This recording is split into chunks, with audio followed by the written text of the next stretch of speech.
As Americans are still waiting for the results in some congressional races across the country, hundreds of thousands of Brazilians are still protesting their election results. Brazilians protested outside a regional military facility in Rio de Janeiro this week. Protesters defied a November 11th Supreme Court order to free up roads and public spaces. Similar protests are taking place in Brasilia, São Paulo, Belo Horizonte, and smaller cities too. The protesters claim that former President Luiz Inácio Lula da Silva, who goes by Lula, stole the election in Brazil. The protesters are backing Brazil's current president, Jair Bolsonaro. Bolsonaro has repeatedly questioned the reliability of electronic voting machines. Lula's victory was only by a slim margin of 0.9%. Lula and his political allies strongly influence, or some would say control, the intense media coverage in Brazil. Judges are even sending journalists to jail. Paula Schmidt is a Brazilian journalist who's speaking out against the corruption. She claims the Brazilian Supreme Court, big tech, and others teamed up to rig this election. I can guarantee that I have never witnessed, without exaggeration, so much censorship and fear of injustice. I have lived in 13 countries, a few of them dictatorships or monarchies, and I have never witnessed such a fast and progressive erosion of democracy and so many attacks on freedom.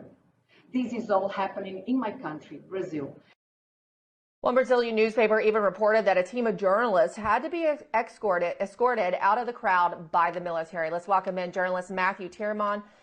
Matthew, the last time we talked, the military audit had not happened yet, and you had said that there was a high level of confidence for the military in this audit. Catch us up to speed as to what happened with that and where Brazil stands now. Sure. So we spoke right before our midterms, and the military audit had begun after the first round, October 2nd, and they held it until the second round so they could pick up more data, which was on October 30th, which is when we saw all these voting irregularities and tabulations that made no sense, and Lula somehow managed to eke out a victory with some very, very out-of-whack statistical anomalies, and the military audit was released right after our midterms. They did not want to jump the shark on the international press. And what they released was something that simply said in 65 pages, we believe that there are certain things that we cannot audit that look potentially fraudulent. They did not come out and say this is outright fraud, for the simple reason that the electoral court blocked them from actually doing an audit.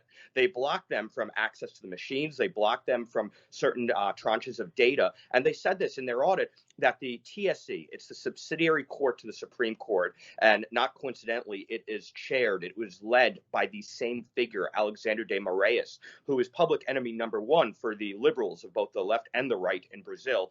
This is a guy who is acting as if he was a judicial tyrant who by legislative or judicial fiat and diktat is putting journalists in prison, is changing laws, even though the court does not have the statutory right to do so. And the Brazilian Constitution, which they're supposed to be the arbiters of, says specifically that when there's a separation of powers dispute, as is developing now between the judiciary and the executive branch, and even with those in the legislative branch, when you've got congressmen censored and some have been arrested by this man, Moraes, it's up to the military to adjudicate this dispute. It's also the competence of the military, according to the Brazilian Constitution, to overview an election if there is allegation of fraud and impropriety. Meanwhile, the TSE, the Supreme Electoral Court, has blocked out the military from doing the audit. And then today, this is breaking today, this court, just coming on the heels of the 8 members of the Supreme Court being in New York, which we'll discuss in a second, they're suggesting that they need to go and arrest and detain the head of the defense ministry, because they know that the military stands with the people. The people are protesting outside military barracks for a reason, and the military would be the force that would come and adjudicate this by force if necessary, and potentially arrest these judges and declare martial law. Hey, this is Latin America, and there has been military engagement in government since the 60s and 70s, and Brazil has been free of military rule but given the military constitutional rights in case other tyrannies pop up within the executive branch, within the legislative branch, or within the judicial branch. So things are getting very, very heated. On November 15th, which was 2 days ago, millions of people took the streets. You showed some footage. We're talking Brasilia, obviously the capital, the two biggest cities, Rio and Sao Paulo, but cities as far afield as Recife in the north, which historically was a leftist stronghold, which is where you'd expect Lula to do really well. Well, people there feel disenfranchised because some of the tabulations in provincial districts and electoral administrative zones have shown that there were 0 votes for Bolsonaro, and there are thousands of videos floating around the internet of people from those jurisdictions saying, no, I voted for Bolsonaro. So people are feeling widely disenfranchised. They're taking to the streets, and I actually think this will end up with some sort of martial law and the military coming in and enforcing action against this out-of-control court. You know, you could almost interchange the United States and just switch out Brazil and thinking about the 2020 election, right? It's kind of surreal. And what was also amazing to me is that I was trying to keep up with it, you know, while we were still so deep in covering the midterms, and we still are. But American outlets reported it as if the military just didn't find any fraud, that they said there was no fraud, this is a legit election, when what they actually said and what they had access to was completely different. Yeah. Well, it's funny how, you know, the media covered it when Joe Biden gave a comment right after the election tabulation and all of its non-confidence or confidence lacking from the people. And he said, congrats to Brazil for fair and free and credible elections. How could you possibly know that moments after you have a tabulation? So it's, you know, methinks the lady doth protest too much. It's very, very, it smells fishy on every level. It feels like the fix is in with the global media. They're not even reporting millions of people. This is the largest street manifestations I think that I could report on that I've ever seen historically since the fall of communism, since the 80s in Europe in the late 80s and early 90s. There's never been manifestations anywhere in the world of this scale. We're talking not millions, but we're approaching now 8 figures, tens of millions across a country of 210, 220 million people. So it's really massive. And it's not only in Brazil. You had the 8 Supreme Court justices who were appointed by Lula himself, who let him out of prison and annulled his conviction. He's convicted 3 times in 3 separate courts, and they annulled it.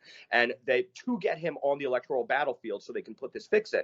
And they went to New York to speak about how they saved democracy with, get this, the incoming Lula cabinet ministers. And this was scheduled months ago at the Harvard Club on West 44th Street in Manhattan. So to get the space, they had to reserve it months ago, a forum about Brazilian democracy. And you had the 8 Supreme Court justices appointed by Lula in New York talking about how they saved Brazilian democracy. And guess what? People protested. People came out to 44th Street. The exiled journalists in the U.S. who've been censored, Alan Dos Santos, who has an Interpol red notice levied against him by Moraes, and Interpol's declined to prosecute it and to execute it. He came out and led with a bullhorn. And these guys had to have very, very deep security, these justices, to get in and out of the car.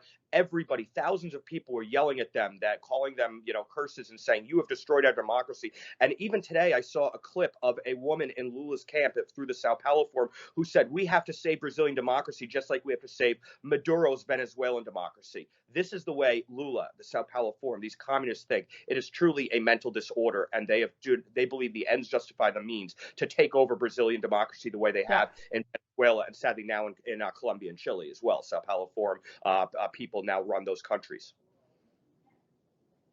It's so sad to see, and Brazil is a lovely country. We will see if the voice of the people prevails, and keep an eye on this going forward. Thank you so much, Matthew Termon. Such a detailed picture of what we're not getting to hear much of in America. Thank you. My pleasure.